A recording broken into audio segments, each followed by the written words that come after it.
Students, आज अपना 5th chapter का नेक्स्ट टॉपिक, ठीक है, classification of acid and bases. ठीक है, एसिड देखिए मैंने आपको बताया था एसिड आप कैसे आइडेंटिफाई कर सकते हैं। अगर कंपाउंड में से H+ आयन निकल रहा होगा, ठीक है, जैसे मान लीजिए कि हाँ ये इसमें देखिए हाइड्रोजन एंड क्लोरीन दोनों साथ में है, तो दोनों जब डिवाइड होंगे, दोनों जब टूटेंगे तो एक पे प्लस आएगा और एक पे माइनस आएगा। तो प्लस जिसमें हाइड्रोजन निकलता है उसको बोला जाता है एसिड। ठीक है, और यहाँ पे देखिए ये दोनों ammonia NH4 and OH minus जब बाहर निकलता है तब उसको बेस बोला जाता है। ठीक है, अब इसमें भी क्या होता है, देखिए एसिड है, दो टाइप के एसिड रहते हैं, एक स्ट्रॉन्ग एसिड एंड एक वीक एसिड। ठीक है, तो स्ट्रॉन्ग एसिड कैसे पहचानते हो और वीक एसिड कैसे पहचानते देखते हैं। ठीक है, स्ट्रॉन्ग एसिड मतलब वही जो ज़्यादा हार्म पहुंचाता है स्किन को, उस वही होता है स्ट्रॉन्ग एसिड। ठीक है, तो देखिए क्या बोला जाता है कि अगर कोई भी एसिड वाटर में डालने के बाद कंप्लीटली डिसएसोसिएट होगा, ठीक है, मतलब मान लीजिए आपने कि वाटर लिया है, ठीक है, वाटर में आपने क्या किया कि एसिड डाल दिया, ठीक है, एसिड डाल दिया उसमें, तो जो HCl है, मान लीजिए आपने HCl डाल दिया, तो H एंड Cl दोनों कंप्लीटली दोनों क्या निकल जाएंगे, तब फिर उस एसिड को बोला जाता है स्ट्रॉन्ग एसिड। ठीक है, अगर मान लीजिए कि ये एसिड है, ठीक है, कौन सा एसिड है ये, हाइड्रोजन कार्बोनेट। ठीक है, हाइड्रोजन कार्बोनेट है ये। ठीक है, हाइड्रोजन कार्बोनेट में क्या होता है, देखिए कि इसमें जो हाइड्रोजन है वो कंप्लीटली डिसॉल्व नहीं हो पाता है। ठीक है, कंप्लीटली डिसॉल्व मतलब कि एक निकल जाएगा और एक रह जाएगा। ठीक है, मीनिंग वाइज देखिए, जैसे यहाँ पे देखिए HCl है, ठीक है, इसको मैंने वाटर में डाल दिया सपोज, तो H पूरा का पूरा निकल जाएगा बाहर और Cl पूरा का पूरा ये कंप्लीटली डिसोसिएट हो गए। But in this case what happen, H2CO3, इसमें क्या हो जाएगा, एक H+ आयन तो निकलेगा बट एक बच जाएगा इसके पास। ठीक है, मतलब देखिए ये जब डिसोसिएट हुए तो पूरा का पूरा हाइड्रोजन निकल गया, बट ये जब डिसोसिएट हुआ ये हाइड्रोजन तो निकल गया पर एक इसके पास रिमेनिंग रहा। ठीक है, इसको कंप्लीटली डिसोसिएशन नहीं बोला जाता है, इसमें एक बच गया था, तो ये हो गया वीक एसिड। स्ट्रॉन्ग एसिड मतलब जिसमें पूरा इधर कोई भी H ना हो, कंप्लीटली हट ही जाए, इसमें से कंप्लीटली H हटा नहीं है, H बचा है इसमें। ठीक है, तो ये हो गया वीक एसिड। तो वीक एसिड की ये टाइप है, ये कौन सा है, CH3COOH। ठीक है, यहाँ पे कॉमन ही है, CH3COOH है यहाँ।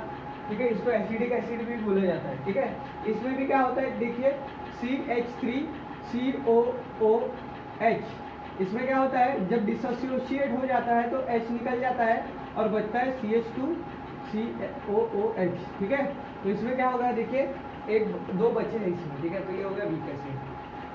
तो स्ट्रॉन्ग एसिड और वीक एसिड आपको समझ आएगा। ठीक है, अब देखिए इसमें क्या होता है, स्ट्रॉन्ग बेस कैसे आइडेंटिफाई करते हैं, बेस आइडेंटिफाई करते हैं, अगर किसी भी बेस को मैंने वाटर में डाल दिया तो डिसोसिएट होंगे।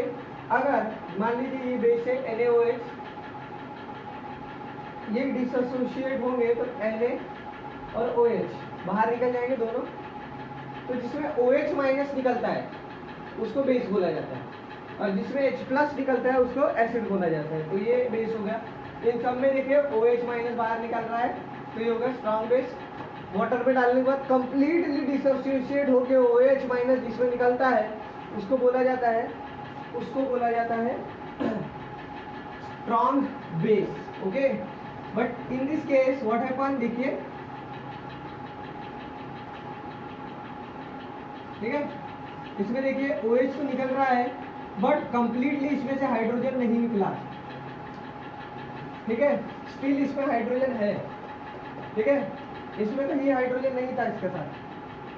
ठीक है, कंप्लीटली डिसोसिएट हो गया, इसमें कंप्लीट डिसोसिएशन नहीं हुआ हाइड्रोजन का, तो ये हो गया वीक बेस। ठीक है, स्ट्रॉन्ग बेस, वीक बेस बता दिया मैंने आपको। और अल्कली क्या होते हैं देखते हैं अभी। अल्कली क्या होते हैं, जो पानी में पूरी तरह घुल जाए, ठीक है। इसमें क्या होता था, ठीक है, एसिड को पानी में डाल दिया तो डिसोसिएशन, मतलब क्या हो गया, मैंने HCl डाल दिया पानी में तो दोनों क्या हो, पार्शियली डिवाइड हो गए, दोनों डिवाइड हो गए, ठीक है। H अलग हो गया, Cl अलग हो गया। बट अल्कली कैसा है, पानी में जाने के बाद डिसोसिएशन नहीं होता, डायरेक्ट सोल्यूबल हो जाता है, मतलब घुल जाता है पानी में। ये घुलता है मगर कैसे घुलता है, डिवाइड होके, ये डिवाइड होके नहीं घुलता है, ये डायरेक्टली ऐसे ही पानी में रहेगा, ठीक है। तो डायरेक्टली डिसॉल्व हो जाता है, उसको अल्कली बोलते हैं, हाईली सोल्यूबल रहता है ये, ठीक है। फिर इसके बाद नेक्स्ट टॉपिक देखते हैं। नेक्स्ट टॉपिक है स्टूडेंट्स बेसिसिटी एंड एसिडिटी, ठीक है।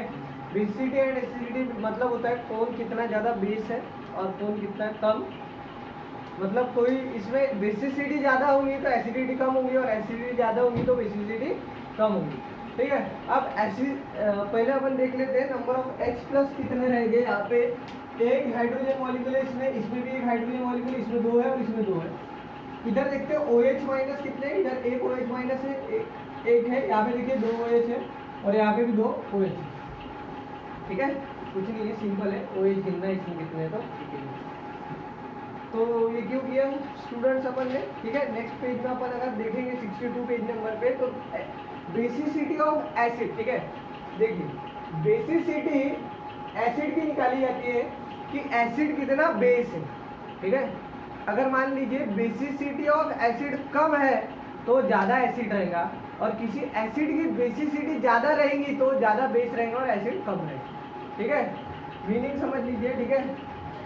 जितना बेसिसिटी ऑफ एसिड कम रहेगा उतना ज़्यादा वो एसिडिक रहेगा। तो बेसिसिटी ऑफ एसिड काहे पे गिनते हैं, ठीक है, नंबर ऑफ H+ आयंस, ठीक है।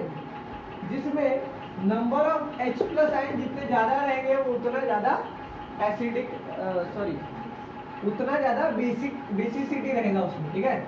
जितने नंबर ऑफ हाइड्रोजन एटम रहेंगे उतना वो बेसिसिटी उसमें बढ़ती जाएगी, ठीक है। बेसिसिटी ऑफ एसिड बढ़ती जाएगी। अगर एसिड की बेसिसिटी बढ़ गई तो वो बेस बनते जाता है, ठीक है। एंड एसिडिटी ऑफ बेस लिखते हैं, ठीक है।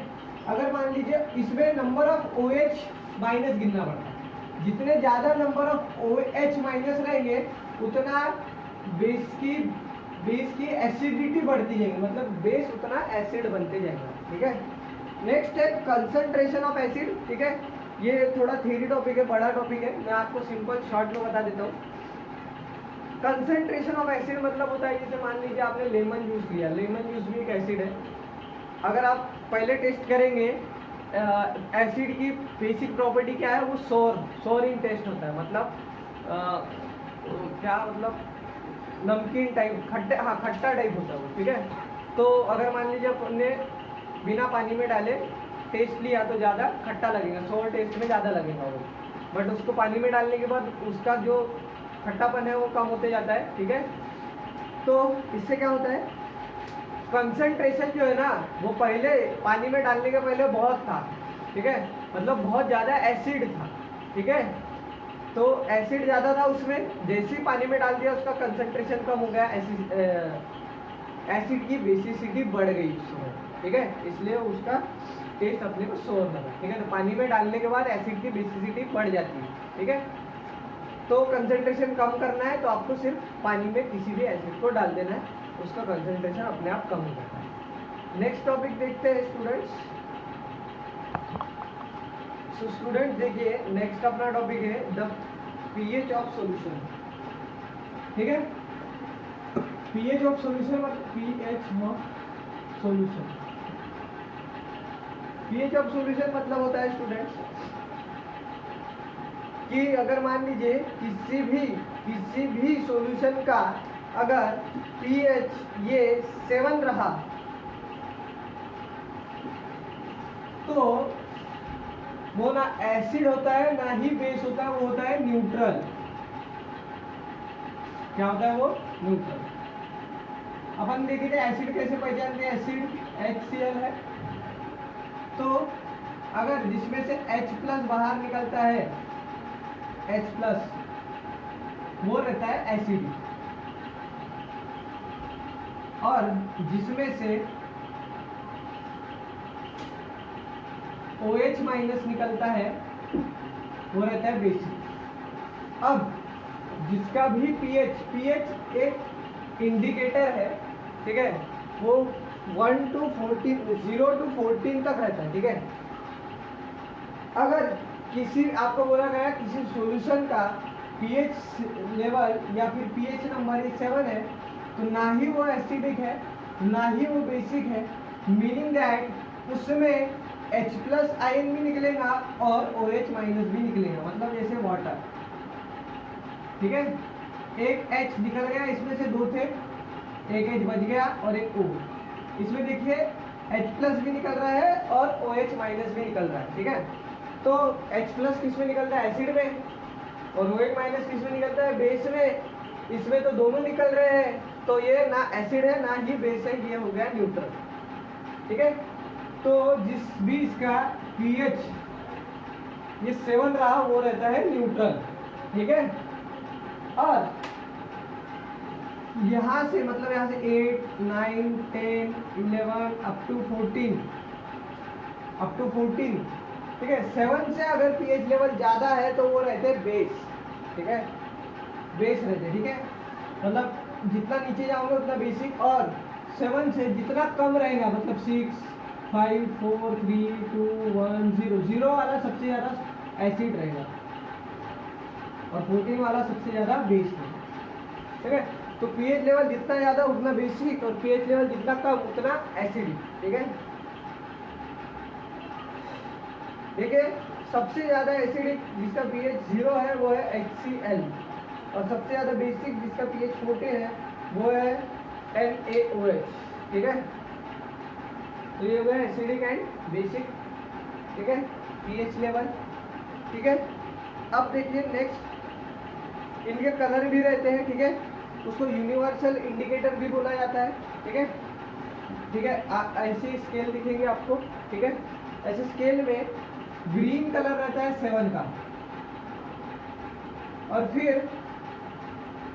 फिर ये ग्रीन, फिर रेड, जितना ज़्यादा डार्क रेड होगा उतना ज़्यादा एसिड। तो dark strong acid red colour से डिनोट करते हैं, और ये पर्पल कलर से डिनोट करते हैं, ठीक है। तो ग्रीन मतलब न्यूट्रल, यहाँ से पर्पल कलर बढ़ते जाएगा, जितना ज़्यादा पर्पल रहेगा उतना ज़्यादा बेस रहेगा, जितना ज़्यादा रेड रहेगा उतना ज़्यादा एसिडिक रहेगा। ये आप यहाँ पे देख सकते हो डायग्राम में, ठीक है। इसको बोलते हैं यूनिवर्सल इंडिकेटर। मतलब ग्रीन कलर न्यूट्रल शो करता है, रेड कलर एसिड शो करता है, पर्पल कलर बेस शो करता है, ये सब। नेक्स्ट देखिए, नेक्स्ट टॉपिक है अपना न्यूट्रलाइजेशन। न्यूट्रलाइजेशन मतलब मान लीजिए आपके पास एक एसिड है, हाँ, और एक बेस है। एसिड और बेस को दोनों को कंबाइन कर दिया, तो एसिड और बेस दोनों जब कंबाइन होते हैं तब जो प्रोडक्ट मिलता है वो, ये देखिए एसिड है, ये बेस है, एसिड बेस कंबाइन होंगे तो ये जो भी प्रोडक्ट मिलेगा ये ना एसिडिक रहेगा ना बेसिक रहेगा, ये रहेगा न्यूट्रल, ठीक है, न्यूट्रल, ओके। तो देखिए ये Cl इसके साथ चले जाएगा तो NaCl, एंड बचा क्या सिर्फ, फिर ये H, ये H2 और एक O बचा H2, ठीक है। तो ये बन जाएगा बेस, सॉरी एसिड बेस जब कंबाइन होता है तब न्यूट्रल बनता है, ना ये एसिडिक रहेगा ना बेसिक। NaCl आपके घर का नमक एसिडिक भी नहीं रहता और बेसिक भी नहीं रहता, ठीक है। और वाटर भी बेसिक न्यूट्रल ही रहता है, एसिडिक भी नहीं रहता और बेसिक भी नहीं रहता। तो acid and base both are reacted, then what happened, neutralization process is take place and neutral things are get, okay, so neutral things will get, okay। so next, इसके बाद नेक्स्ट टॉपिक देखते हैं students. तो देखिए students, यहाँ पे कुछ reaction है जिसको अपन स्टडी करते हैं, ठीक है। बेसिकली न्यूट्रलाइजेशन की है, ये HNO3 एसिड है, KOH ये बेस है। कैसे समझा, इसमें OH है, ठीक है, और इसमें H प्लस है, तो ये acid and this is base, ठीक है। तो एसिड एंड बेस जब क्या होंगे एक साथ कंबाइन होंगे तब प्रोडक्ट जो रहेगा वो न्यूट्रल वाटर और ये भी न्यूट्रल। ओके, आपके बुक में ये नहीं है, ठीक है, ये पार्ट गायब है, ठीक है। तो देखिए यहाँ पे HNO3 है तो H एक हो गया यहाँ पे, मतलब एक H बचा, जो कि यहाँ लिख दिया एक H बचा था वो, ठीक है। नेक्स्ट है O3 जो कि यहाँ पे हो गया और अपने को पता है, ठीक है, एक O3 जो यहाँ पे हो गया, एक बचा यहाँ पे लिख दिया। यहाँ पे K नहीं है, यहाँ पे K है तो यहाँ का K यहाँ पे लिख दिया, ठीक है स्टूडेंट्स। आपको देखिए इससे और अच्छे से समझेगा, देखिए दोनों साइड को कंपेयर कीजिए, ठीक है। H गिन लीजिए, यहाँ पे कितना है, एक ही H है, यहाँ पे कितने H है, 2 H है तो एक बचा लिख लिया। O देखिए यहाँ पे 3 है, यहाँ पे 4 है, ये 3 और एक, ये एक बचा। नेक्स्ट देखिए यहाँ पे कहीं पे भी K नहीं है, यहाँ पे है तो ये यहाँ पे आ जाएगा K, तो ये दोनों साइड देखिए बैलेंस हो गए, इसको रिएक्शन बैलेंस भी बोलते हैं, ठीक है। यहाँ पे देखिए इसको भी उसी तरीके से करेंगे, ओके। SO4 एंड NH4OH ये एसिड है, ठीक है, यहाँ पे H नहीं दिखेगा आपको, ठीक है, बट ये स्टिल एसिड है and this is a base. Acid base combines each other form neutralization process, ये आपको दिया है, ठीक है। आपको पता है न्यूट्रलाइजेशन में वाटर निकलता ही निकलता है, तो यहाँ पे वाटर निकल जाता है, ठीक है। नेक्स्ट देखते हैं यहाँ पे अगर मान लीजिए ये हटा दिया मैंने, ठीक है, और ये भी नहीं है शायद बुक में आपको। सो देखिए यहाँ पे K हो गया, O हो गया, ठीक है। यहाँ पे देखिए एक ही H है, यहाँ पे देखिए नहीं सॉरी, यहाँ पे 2 H है, यहाँ पे एक ही है, यहाँ पे 2 H दिया। नेक्स्ट ये नहीं है इस साइड पे तो ये लिख लेंगे यहाँ पे दिया। So reaction is balanced. Okay students, ठीक है, आज के लिए इतना ही। इसके बाद मिलते हैं नेक्स्ट टॉपिक के साथ नेक्स्ट वीडियो में। Thank you.